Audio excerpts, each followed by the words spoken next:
नमस्कार दोस्तों। अभी एक नया विवाद आ रहा है पिछले कई दिनों से जया किशोरी को लेकर कि उन्होंने एक एक्सपेंसिव बैग लिया, उसपे उनको ट्रोल काफ़ी किया जा रहा है। उससे पहले एक विवाद हो रहा था आईफ़ोन को लेके कि उन्हें हमेशा लेटेस्ट आईफ़ोन लेना पसंद है। तो उसपे भी काफ़ी लोगों ने उन्हें ट्रोल किया कि यार एक तरफ तो ये बोलते हैं कि मोह माया से दूर रहो और दूसरी तरफ ये खुद माया के इतने अधीन है कि इन्हें हर बार नया आईफ़ोन चाहिए या नई कार चाहिए। एक कथावाचक और हैं जिनकी एक फ़ोटो आई थी एक महँगी कार के साथ, ठीक है? तो उस पर भी काफ़ी विवाद हुआ। ऐसे बहुत सारे ऐसे कथावाचक हैं जो जिन पे विवाद होते रहते हैं कि ये लोगों को ज्ञान देते हैं कि मोह-माया से दूर रहो और खुद जो ये है माया के इतने अधीन है कि इन्हें महँगी कार चाहिए, एक लग्ज़री लाइफ़ चाहिए। तो काफ़ी लोग उन्हें ट्रोल करते हैं, उन्हें रोस्ट करते हैं। तो ये चीज़ कहाँ तक सही है? क्या ये एकदम सही है इनको रोस्ट करना, इनको ट्रोल करना, इनको गलत बताना या ये जो कर रहे हैं वो एक दोहरी ज़िंदगी जीते हैं? इसके बारे में समझते हैं डिटेल में कि कौन सही और कौन गलत है। तो इनमें जो इनको रोस्ट करते हैं, जो इनको ट्रोल करते हैं वो भी सही है और जो ये कार्य कर रहे हैं वो भी सही है। गलत तो दोनों में कोई है ही नहीं। जो इन्हें बदनाम किए जा रहे हैं वो केवल और केवल व्यूज़ पाने के लिए, कि उनका जो चैनल है यूट्यूब पे या सोशल मीडिया पे वो उनकी एक पॉपुलैरिटी बढ़े, ठीक है? तो वो अपनी जगह सही है। जो कथावाचक इस तरह की ज़िंदगी जी रहे हैं, वो अपनी तरह से सही है कि हाँ भैया उनकी भी एक अपनी अलग लाइफ़ होती है, ठीक है? वो उस लाइफ़ को जीना चाहते हैं। अब गलत कौन है? गलत है केवल और केवल वो जो इनके फॉलोवर्स हैं, हार्डकोर फॉलोवर्स हैं, जो इनके अलावा किसी और को ना सुनना चाहते हैं, ना समझना चाहते हैं, जो इतने बड़े इनके फैन हैं कि अल्टीमेट, है ना? एक तरह से भगवान समझते हैं, गलत वो लोग। वो गलत ऐसे हैं कि भारत एक ऐसा देश रहा है, जिसमें संतों पे संत हुए और ऐसे महान संत हुए कि जिन्होंने ईश्वर प्राप्ति का बहुत ही उत्तम मार्ग बताया, बहुत ही अच्छे मार्ग बताए। जिन्होंने मोक्ष क्या है वो समझाया, जीते जी मोक्ष कैसे प्राप्त किया जाता है वो भी समझाया। शायद ऐसे संत भारत के अलावा किसी दूसरी भूमि पे पैदा नहीं हुए होंगे जैसे भारत में हुए। लेकिन भारत का दुर्भाग्य ये रहा कि भारत उन ऊंचाइयों को नहीं पा सका जिन ऊंचाइयों पे भारत कभी रहा था। कारण बहुत सिंपल सा है कि भारत में ऐसे लोग थे जिन्होंने संतों की वाणी को सुनने और पूजने की बजाय संतों को पूजना चालू कर दिया। सबसे बड़ा दुर्भाग्य भारत का यही रहा। संत ने कभी नहीं कहा कि मुझे पूजो, किसी भी संत ने नहीं कहा, किसी भी ऋषि ने नहीं कहा। उन्होंने बताया कि पूजना है तो वेदों को पूज लो, उपनिषद को पूज लो, पूजना है तो शिव को पूज लो।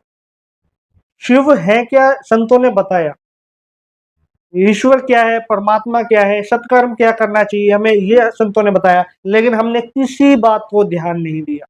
हमने क्या कर दिया, उन संतों को ही पूजने जब तक वो जीवित थे तो उनकी आरती होने लगी, जब वो मृत्यु को प्राप्त हो गए तो उनकी मूर्ति बना के हमने घर में बैठा दी, फिर उनको पूजने लग गए।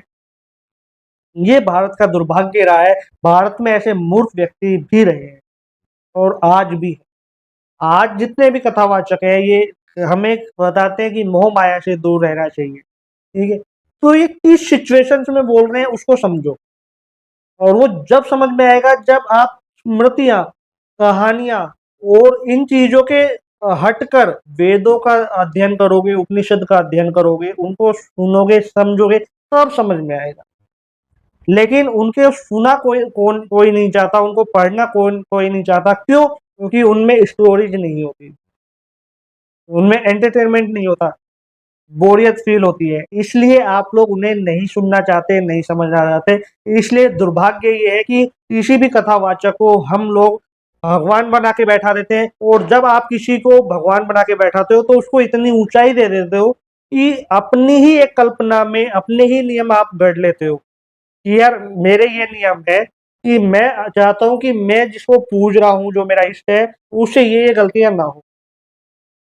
और हमें ये समझना चाहिए कि वो भी एक इंसान है, उसका भी एक अतीत रहा होगा, ठीक है? और उससे भी गलतियाँ हो सकती हैं। तो उसको इतना हक ज़रूर दे दिया करो कि वो एक इंसान है, उसका एक अपना जीवन भी है। वो तुम्हारे लिए बैठा है तुम्हें पुराण पढ़ाने के लिए, तो तुम पुराण पे फ़ोकस्ड रहो। तुम्हें वो पुराणों को, उन कथाओं को सुनना चाहिए, उन्हें समझना चाहिए। ना कि उन जो बोल रहे हैं उनको तुम इतनी ऊँचाई दे दो कि उनको भगवान बना के पूजने लग जाओ। फिर मान लो उनसे कोई भी गलती होगी तो फिर तुम्हें लगेगा कि यार ये ढोंग पाखंड रचा रखा है, अब हम कहाँ जाएँ? हम पीड़ित हैं। हम जिसे अपना गुरु बताते हैं, जिसे अपना गुरु मनाते हैं, वो फिर बाद में ऐसे बन जाते हैं कि गुरु मानने का मन ही नहीं करता। ये भारत का दुर्भाग्य है कि भारत ने जो भारत के मूल जो ग्रंथ थे, उनको कभी नहीं पढ़ा, कभी उनका अध्ययन नहीं किया। उपनिषदों का अध्ययन नहीं किया, वेदों का अध्ययन नहीं किया। तो गलती ना उन कथावाचकों की है, ना उन ट्रोलर्स की है, गलती उन व्यूअर्स की है, जो उन फैन्स की है, जो इन कथावाचक को अपना भगवान मान के बैठ जाते हैं, ठीक है? जो अपनी ही उम्मीदें लगाए बैठ जाते हैं कि हाँ, ये मेरी उम्मीदें हैं अपने पूजनीय से। अरे उनसे तो पूछ लो भैया, उनकी पर्सनल लाइफ है या नहीं है? वो भी तो इंसान है। मैं आप लोगों से फिर यही विनती करूँगा कि किसी को ट्रोल करके, किसी को बुरा या अच्छा बोल के, या किसी को भगवान बना के और अपनी ही कल्पनाओं में अपने ही नियम गढ़ने के बजाय आप उपनिषद और वेदों का अध्ययन कीजिए, आध्यात्म बनिए, आध्यात्मिक बनिए। आध्यात्मिकता का मतलब होता है आत्मा के भीतर झाँकना परमात्मा को। स्पिरिचुअलिटी को आपको समझना पड़ेगा, उसकी डेफिनेशंस को समझना पड़ेगा। ठीक है? किसी के भी पहनावे से, या किसी ने कुछ गेरुआ पहन रखा है या कुछ इस तरीके के कपड़े पहन रखे हैं, उससे उस व्यक्ति को आप ऊँचा या नीचा नहीं बता सकते, आप नहीं कह सकते कि ये बहुत महान है या नहीं है। ठीक है? अगर आपको वो चीज़ समझ में नहीं आ रही जो कथावाचक आपको समझाना चाह रहे हैं, तो आप लोगों में से कितने ऐसे लोग हैं जो घर वापस आके कथा से उस चीज़ को दोबारा अपनी पुस्तक के अंदर ढूँढते हैं, या पुस्तक नहीं है तो मोबाइल पर सर्च करते हैं? शायद एक भी नहीं होगा मेरे हिसाब से। क्योंकि हमें उस ज्ञान से मतलब ही नहीं है, हमें उस स्पिरिचुअलिटी से मतलब ही नहीं है। हमें मतलब क्या है कि यार कथा सुनने जाएँगे, हमें पुण्य मिलेगा तो हमारी जो डिज़ायर्स हैं, जो बेकार की हैं, वो पूरी हो जाएँगी। तो आप लोग भी तो अपने डिज़ायर्स के अधीन हो, आप लोग भी चाहते हो कि मेरे पास एक अच्छी कार हो, एक अच्छा घर हो, ये सारी चीज़ें हों। तो ये वीडियो मैंने सिर्फ़ इसलिए बनाई है कि आप किसी से उम्मीद ये मत लगाओ कि वो आपकी बनाई हुई कल्पना के नियमों के अधीन होकर ही चलेगा। कि जो कथावाचक है, यदि अच्छी कथा सुनाते हैं तो आप उस कथा के ऊपर फ़ोकस्ड रहो,